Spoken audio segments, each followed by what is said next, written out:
Hi, my name is Sally Patterson. I'm a visual impairment teacher and I'm also the Royal Blind Learning Hub Manager. And this talk today is a PowerPoint about the principles of early years tactile graphics.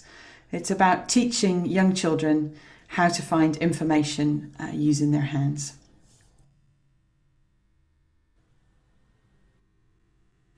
It's estimated that 80% of our learning occurs through vision. And if you think about that for a minute, then you'll realise that any child that has any restriction in their vision at all is going to lose a lot of information that they could be learning. Very young children learn most of their information through just incidental learning, things that they will see when they're walking about the place, when they're sitting in a high chair, when they're in a car. They will notice things and they will ask questions and they will pick up bits of information. For children whose vision is impaired, all that information is lost or only learned in part. The seeing is our dominant sense, and because of that, it's our main route for gaining information quickly and accurately. So this means that children, again, who have a reduction in that vision are going to spend a lot of time catching up with the information that they need to learn. They don't see things as accurately, so they don't pick up information in the same way. It's our motivating sense, so for any child, they will reach out to try and touch something that they can see.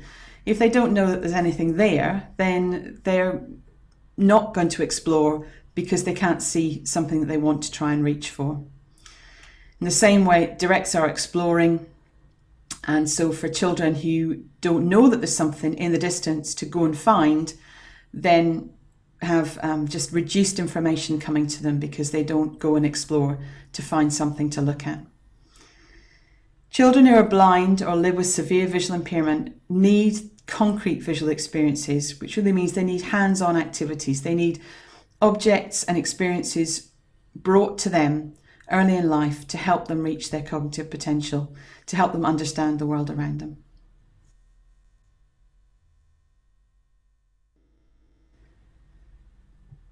When we're looking at books, we need to understand the role of illustrations to a sighted child. And if you think about a book for a minute, then a book is a conversation starter. It's when you sit down to read a child a book, when you sit down to look at it together, then there are lots of questions that come from seeing the pictures. It will encourage comprehension strategies. So a child may ask a question about a picture, they may ask a question about the story, and then you can start to talk to them, answer those questions, and ask them questions back. And that's a really important role of talking about stories in a book. It gives young children an exposure to printed words. And that's really important. Very young children obviously can't read the text early on, but they start to gain an idea for what print is, what text does, that it actually gives them information. They start to build up a picture of what a word looks like, which is part of the strategy for learning to read. And books also facilitate that pretend reading that children do.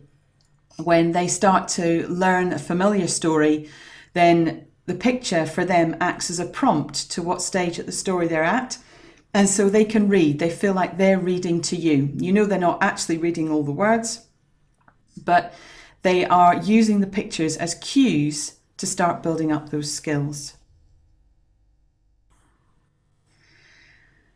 Okay, we want to engage children who are visually impaired or blind in active reading. A lot of young children who have a lack of vision obviously have to get good at listening for information. And when stories are being read, they will do that a lot of the time. They will be listening, and listening can be an active activity, but a lot of the time it can be quite a passive thing. And so they're not really in charge of the reading, they're not in charge of understanding, they're not in charge of gaining information about that book. So we want to do something that engages children in the activity of reading. Second thing we want to do is we want to build tactile exploration and interpretation skills. We want to encourage young children with visual loss to explore their environment so that they can understand what the world's made of. Ultimately, what young children will be doing in school is reading two-dimensional tactile pictures or raised diagrams. We can't possibly give every child all the information that they need in object form. It would just be too difficult. So they need to learn eventually how to read pictures that are just lines. But in order to do that, we need to give them as much exposure as possible to different objects and shapes and textures and things in real life so that they gain an understanding of what the world around them is made of, so that when we change those shapes and textures and objects into two-dimensional diagrams, two-dimensional pictures, they have that background knowledge to make sense of the world. It's just an illustration in a normal book, and it just goes to show you the kind of thing that children with visual impairment are missing out on. This is a lovely illustration. It's lovely colours, and you and I can see that it's a pretty parrot sitting on a branch. But for a child with visual impairment, they may not see all the colours. They may not see the fact that it is a parrot. They may not know what a parrot is. They may not understand that some of these shapes are wings, that some of these shapes are a tail, that some of these shapes are a branch that this parrot is sitting on. So you can see how much visual information that child is missing and how we need to try and make up for that deficit. There's a very definite progression when you're teaching a young child how to feel for information, how to read tactile information. And I'm going to go through these one at a time. Just to go through these just on the screen here. Then the first one is our alphabet object bags, which then progresses to a story bag. You can then start using objects inside a book. You can then move on to pictures that have textures on them. You then move to a three-dimensional image. And finally, you start talking about the raised line images that I mentioned earlier. Through all of these stages, two of the most important things are to give a child time. What your pupil is doing at this stage from very early on is building a memory bank of touch, whereas a sighted child would have all those memories being built up by seeing things, using their vision. Our visually impaired or blind children need to build up a memory bank of touch, a memory bank through their fingers, understanding what shape things are, how they feel, how big they are, how small they are, whether they smell, all these kind of bits of information. You're also encouraging a development of tactile sensitivity. This is something that doesn't come automatically. A child who has a visual impairment or who's blind does not have an automatic skill at interpreting how something feels or feeling an object for information. So it's something that we need to take the time to help them develop. The first thing I talked about there was developing an alphabet bag. This is something you can do at a really early age, something that you often do at nursery. And it is just creating a bag full of objects that all begin with the same sound. So in this particular bag, then it's the letter P or the sound P. And you don't want to put too many things in, but there are lots of games that you can play with this. You can get the child to try and work out what they are by themselves. You can add things in that maybe shouldn't be there, that begin with a different sound. You can take one or two things out and see if they notice which ones are missing. But all the time you are encouraging exploration. You're encouraging them to feel for detail. You're also encouraging them as well to feel for objects that have the same name but maybe have slight variations. So you might want to put in 2 or 3 plates or 2 or 3 purses or paintbrushes or pencils or whatever, just so that a child learns that there isn't one thing, one plate that feels like that and every single other plate in life will feel the same. So you're introducing lots of skills at this stage, and you can play lots of games, taking them in and out, and guessing games and feeling for lots of information. It's important that you give a child time to explore them. Obviously, the more detail an object has on it, the longer they're going to need to feel it. For instance, in this picture, it probably won't take too long to feel what the plate is like because it's got a uniform texture. But for the paintbrush or for the purse, there are different, for instance, the paintbrush has a hard stem, but it has a soft brush. There are lots of conversations you can have about the detail of that. The same with the purse. Part of that is fabric, part of it is metal. The closure would make a sound when you put it together, when you close it, when you open it. So you can start to see all the information that can be gained from something as simple as your alphabet bag. The next stage is to use objects that belong with a story, objects that start to tell a story. And for this example, I've just picked a few things from a story called The Lighthouse Keeper's Lunch. This is sometimes quite difficult to do, and you have to be careful how you do it. It gives a child who is visually impaired a sense of what's happening in the story. You can't possibly illustrate every single part of the story, so it's really important to think about the key objects in the story. Think about maybe something that gets repeated. In this case, it would be the basket kind of going backwards and forwards, and the cat appears in the story quite a lot. So you may not want to use every single object, because while the child's exploring the object, you also do want them to listen to the story. So you have to choose your objects carefully. But if you were sitting doing this with quite a bit of time with one child, then you could spend a lot of time exploring each of these objects. You might want to do it over a period of time where you talk about the different objects, where you have conversations that go off at a tangent, maybe about what you need a fishing net for, or things to do with the cat or to do with the lighthouse. So there's quite, again, loads of information and lots of scope for giving a child really good experiences of feeling objects for information. There is also a little bit of danger with this, which we will come back to, and that's to do with introducing a child to the real thing or a representation of the real thing. And that you need to think about that, because most storybooks, children's storybooks, often have things in like stars or bears or diggers or things that you can get a toy representation of, but you can't, it's very hard to get the real experience of something.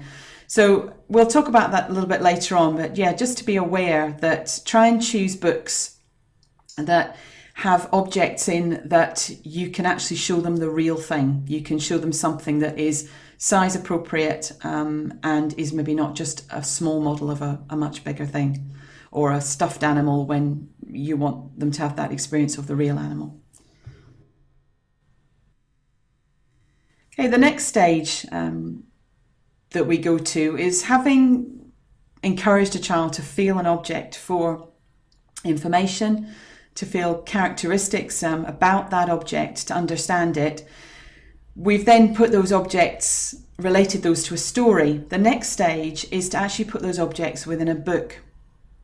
Now, at this stage, what we're trying to do is we're trying to encourage the kind of social conventions, if you like, that go with actually reading a book. So that it has a front cover, that it has a back cover, that the pages turn from left to right, that the information, when you want to find it in the right order, maybe starts at the top of the page and it goes down to the bottom of the page. So the next step for this is really to create something like there is in this picture here, where this is a number book, and on one page there is a tactile number 4, there is the braille for number 4 underneath, and on the other page are 4 actual objects. Now they're all velcroed in, because you might want a child to actually, again, take these out, count them, put them back in, feel for information. Maybe you might remove one or two of them and see if they can find how many are missing on the page. Again, just a bit of imagination and you can come up with lots of games that encourage their exploration. Remembering what we're doing with this is not only exploring for objects, but we're getting them to understand that there may be information in a book for them to discover, and that it's important that they learn how to scan a page with their hands and how to find what's on those pages. It's also creating a sense for them that books are worth looking at, that there is information there that is going to be helpful to them, is going to be entertaining to them. And so you're developing that sense of what a book is by using these objects.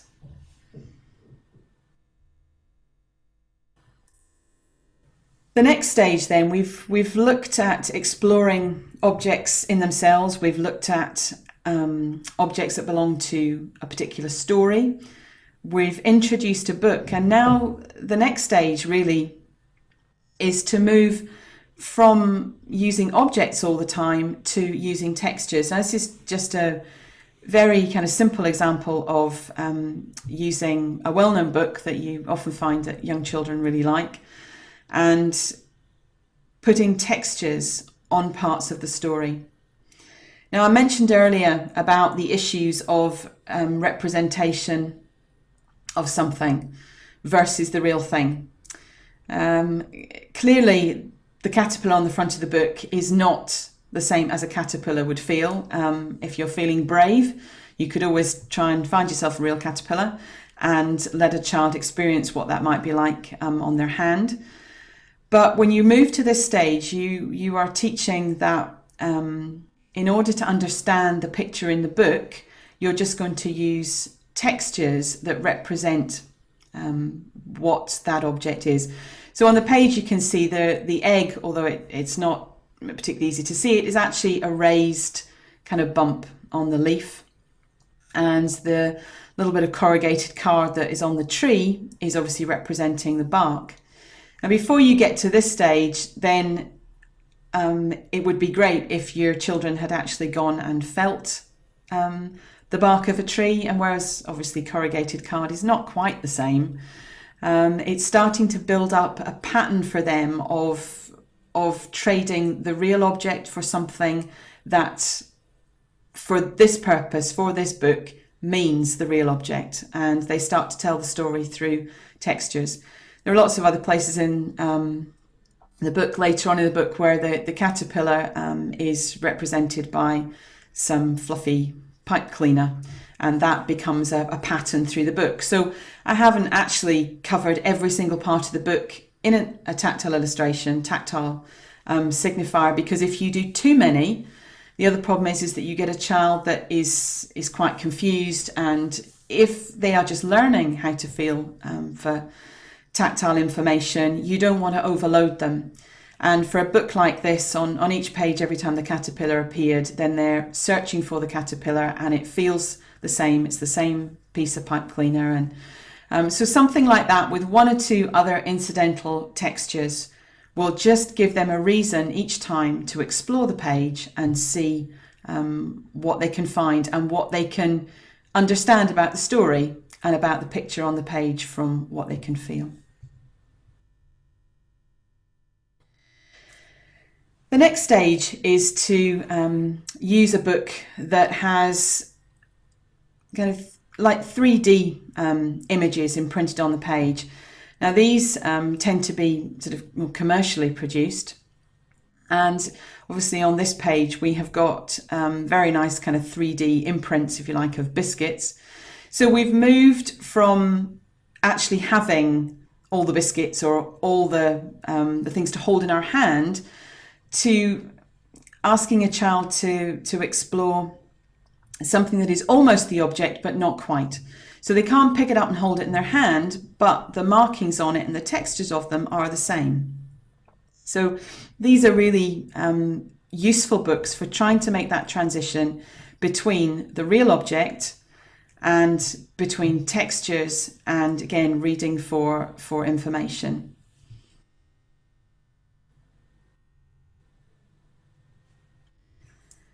The stage that you're ultimately wanting to reach is for a child to have a good understanding of what the real object is, the way in which we might represent the object, whether that's with a texture or with a line, and the way that we then start to represent these objects in two-dimensional images. And these pictures show you some very simple examples of, these are raised lines, or raised, in the case of the rectangle, it's entire, the whole rectangle itself is raised off the page. So you're starting to teach them just to, instead of having an actual triangle in their hand, that they're tracing their fingers around the edges and learning that that is a triangle or a rectangle. The picture of the toothbrush and the toothpaste, again, doesn't feel exactly the same as a toothbrush and a tube of toothpaste, but you will have already done that stage with them, and then it's a question of teaching them that this is the outline of their toothbrush and their toothpaste tube, and that this is not the actual object, but if they come across this in a drawing, then this is what it might possibly be. The faces, again, were part of a set of illustrations that were done for a Braille reading book, where Braille reading books obviously are only contain the Braille of the story, and a particular pupil that I worked with wanted to have some pictures to go with her Braille. And so I developed a very sort of stylized sort of faces as we would draw them, or as children would draw them. Now, she was at the time spent a long time feeling faces on dolls, feeling other people's faces, because obviously these drawings are not exactly what a face feels like, but the position of the eyes, the nose, the mouth, the ears, the different hairstyles are just, she was beginning to develop an understanding of what somebody's face would look like if you tried to make it into a simple drawing that you could understand. And in this particular story, the reason all the children's hairstyles were different is because she wanted to recognize who we were talking about in the story without needing to read their name. She learned them by their hairstyles.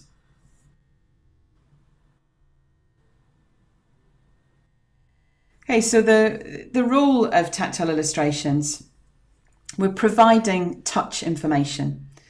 Where children don't have visual information, we're providing an alternative for them. When they're, obviously when they're very young, but also when they're older as well, depending on the situation, it's really helpful to do some custom-made books, to do some custom-made illustrations for them. Especially when they're younger, it's important to find a way to engage them. And for children, they often have a favourite story. They often have something that as soon as you mention that, they'll be interested in it. Because a lot of children who do have a visual deficit, sometimes it is hard. They don't see particularly far. They don't think there's anything to be interested in. So you need to be clever in finding something that already engages them in order to give them that tactile experience. So finding a story that they really like, that is a favourite, is a good starting place. Something where they maybe already know a bit of the story and they can feel that they can get excited and they can anticipate what's going to happen. The other thing to be aware of is that a lot of children with visual impairment can be tactile defensive. There can be particular textures that they don't like. This may not be things that they always don't like, but I know for quite a few children, cotton wool is one that isn't always a good one. So when you're making your illustrated books, you do need to kind of keep that in the back of your mind, that, know your child and the pupil that you're working with, and don't put things in that they might find difficult or actually they really might hate, because what you don't want to do is put them off by giving them an experience under their fingertips that makes them afraid of exploring. So you do have to be careful. You want to give them all the experiences that encourage them, that get them excited. So do be aware that you don't want them to then basically attach tactile illustrations or attach thinking about books to an experience with a particular texture that they really found distressing. For children that read in Braille, you are adding interest to Braille, as I spoke about a minute ago. There was a pupil who she had asked for some pictures, and I wanted to give her an experience alongside her reading, just like other children. We've mentioned that you want to encourage active exploration. You want to encourage our children to be involved in their learning, and not always, while listening is an important skill, to not always just having to listen. You want to provide them with experiences where they can find information for themselves. You're also using pictures in the same way that you would for a sighted child to link words in Braille, to link the text to a story, to pictures and to other information. You're encouraging book handling, and as we've talked about at length, you're beginning to encourage an understanding for them of something that is real and something that is a representation. One of the probably the classics in this is for a child if we represent a house in a two-dimensional drawing, we would probably draw a square with a triangle on the top, and we'd do squares for windows and a rectangle for a door. Obviously, we can't put an entire house into a book, but it's important that you have taken the child that you're working with, that they have gone outside to the corner of a building, whether that's the school building or a house somewhere, and experience the fact that actually a house is an awful lot bigger than the picture that they're being asked to explore. So things like that, cars, toy cars, you may have a toy car in a story, but you want to maybe give them the experience to go out and actually feel how big a wheel is on a car, or how big a door is, or what the windscreen wipers are like. So, and then once they have an understanding of the scale of the real thing, then you can start to teach them what that picture would look like in a book. Okay, on this page, obviously, is what I've just been talking about, the idea that our caterpillar is not a real caterpillar or a spider, and that in the middle we've got an outline of an airplane. Very difficult for a child to experience a real airplane, but again, that as long as we talk about it and we try to give them as many real experiences as possible, even down to obviously for an airplane, what the metal feels like, how possibly high it might be to get into it by walking up a staircase that's in the school, just things like that bring the young people as close as they possibly can to the real thing.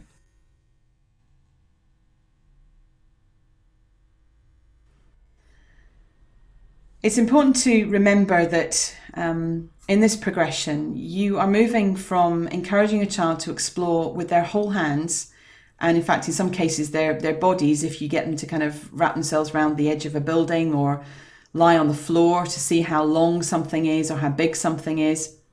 You're moving from that kind of experience ultimately to them exploring with their fingertips. And you need to give them as much time as possible to get from the stage of exploring with their whole hands and their whole bodies to that understanding of just using their fingertips as much as possible. You need to give them as much exposure to textures.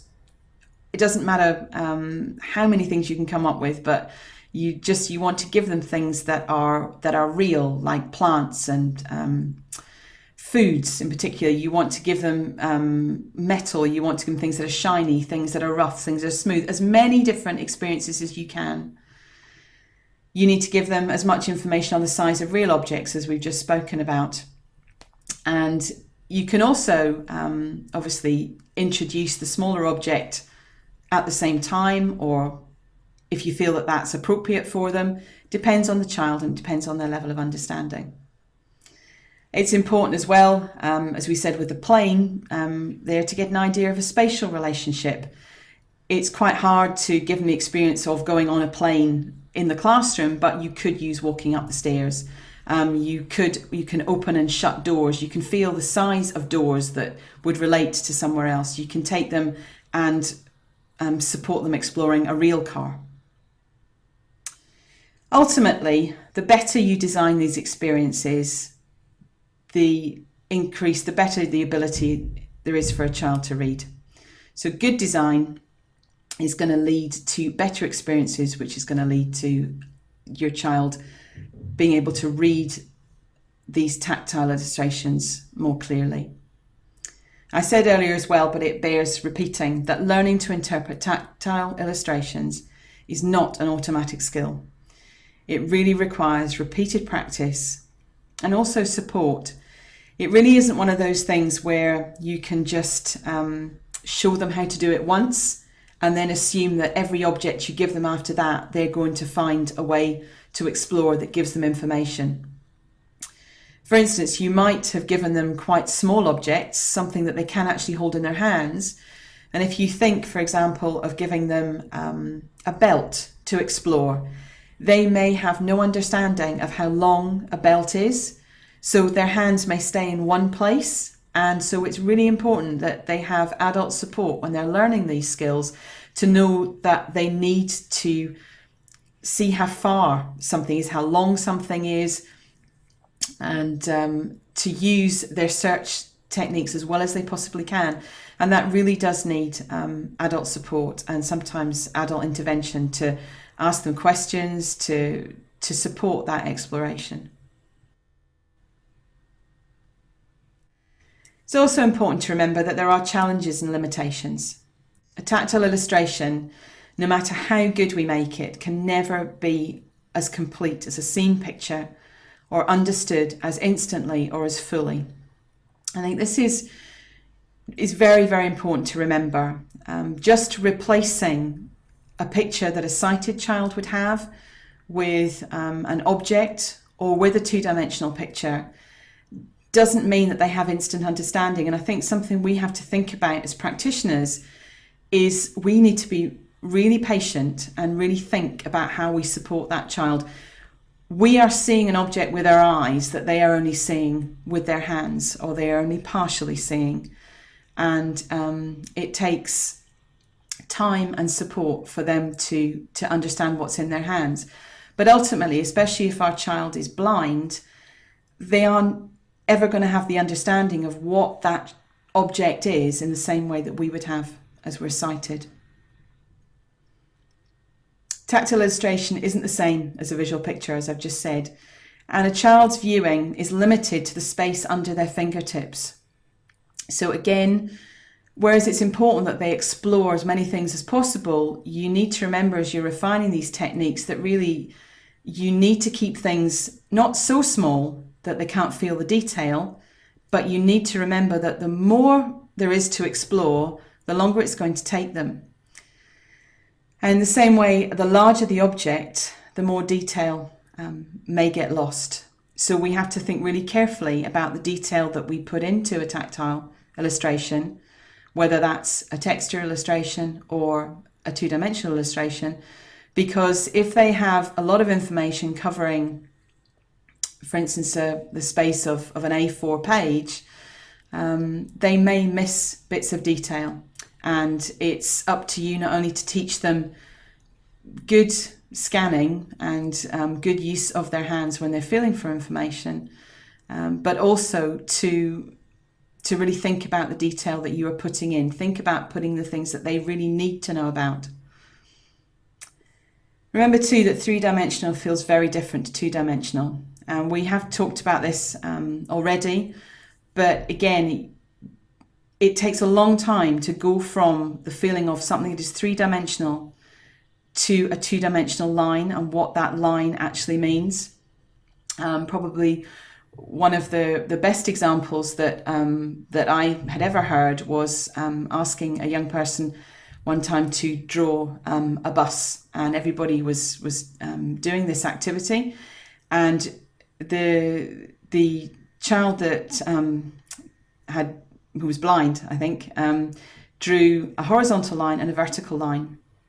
And when she was asked, why she'd drawn those two lines, she said, well, the vertical line was the pole that you held onto, and the horizontal line was the platform that you stood on. And I think that kind of just goes to show you that for her, that was a very valid expression of what she thought being asked to draw a bus was about. It was those two lines.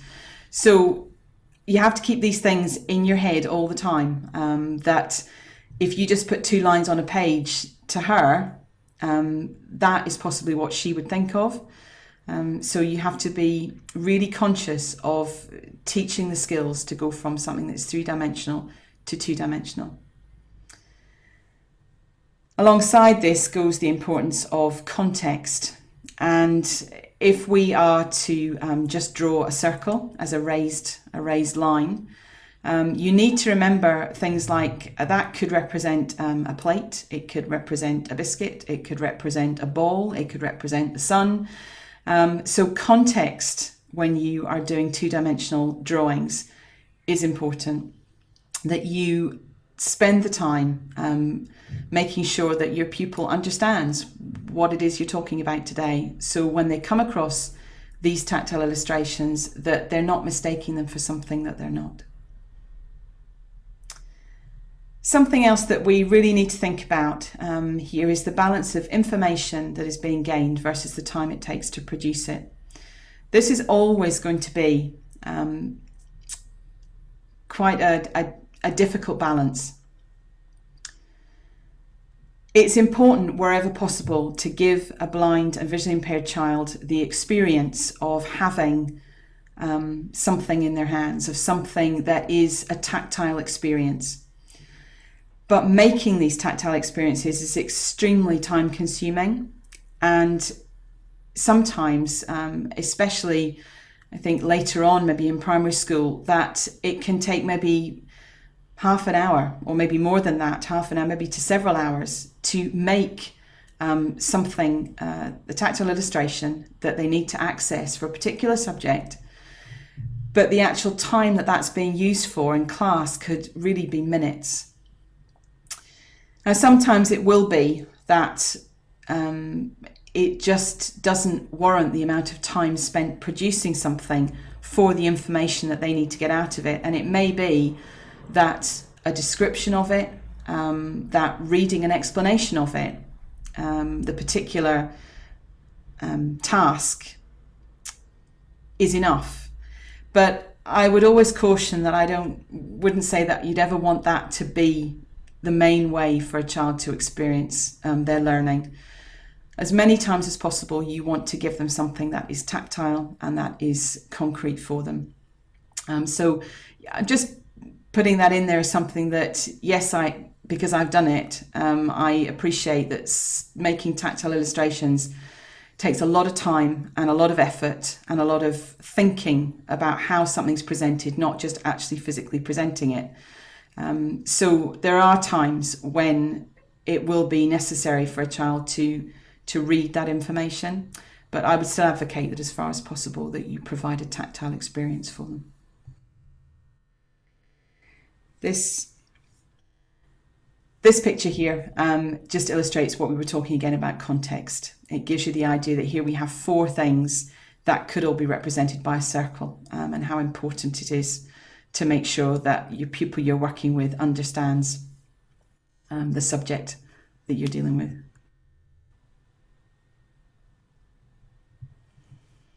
I've touched briefly on adult responsibility when we were talking about teaching a child the skills for tactile navigation.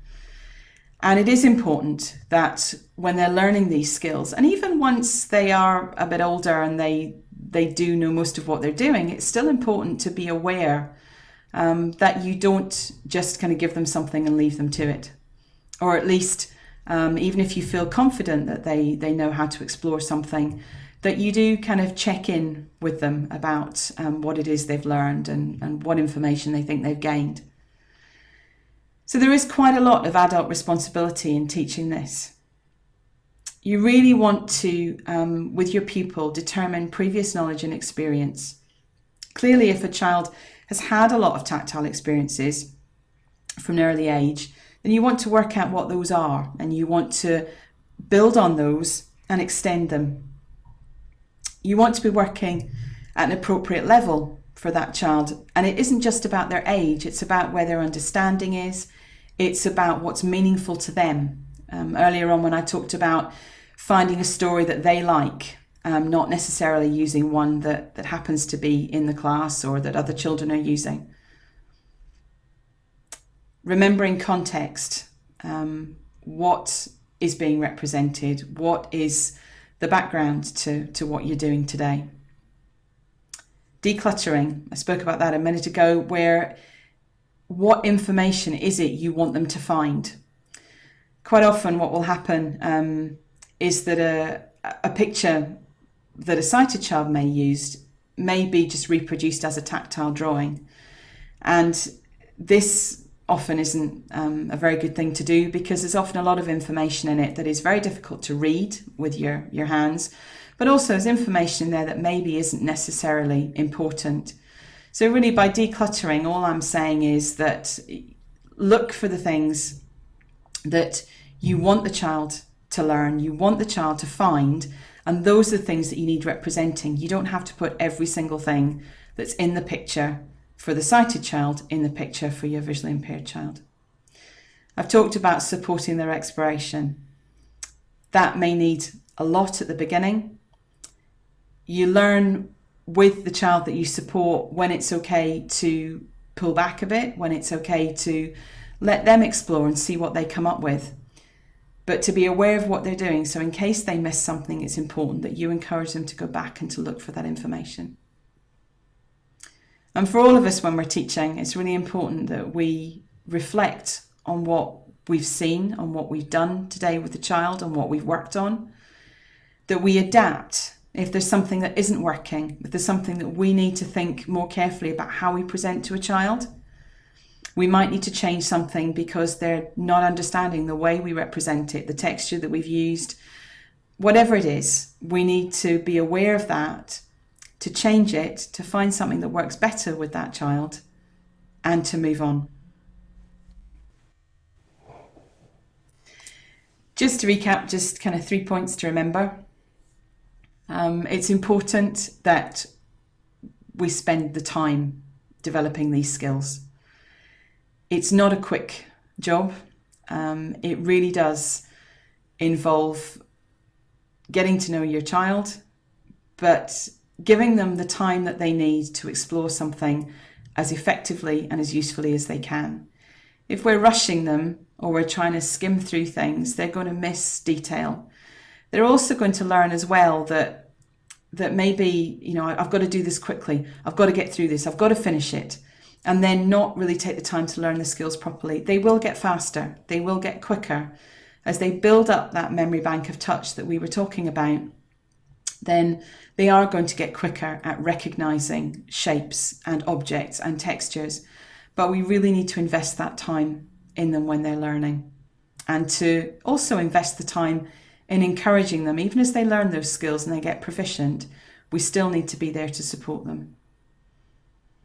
It's important to talk. Tactile illustrations are in the same way that you would talk to a sighted child about pictures in a book, about information that they're gaining.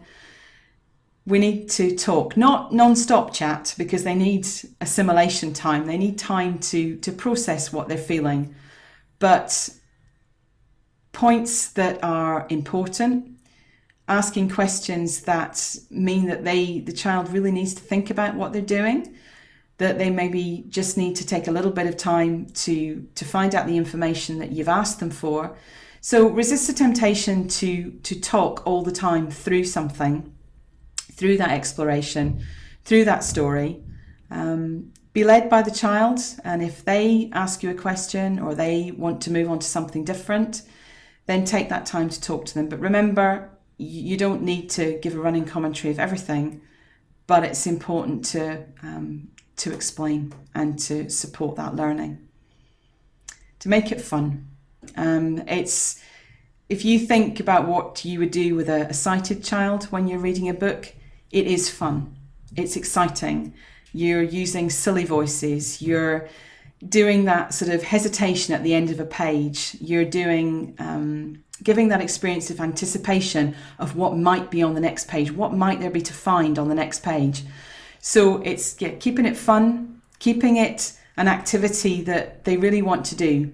Because if we make the object books and the object bags and the tactile stories fun, then it's going to really encourage them to keep looking for information. So as they get older and as the books get slightly more sort of grown up and they become these 2D illustrations, they've got a really good understanding that there is, in the same way as a child reading a really good story, a really good novel, can't wait to turn the page, then you want to instill that kind of excitement and anticipation in your visually impaired readers.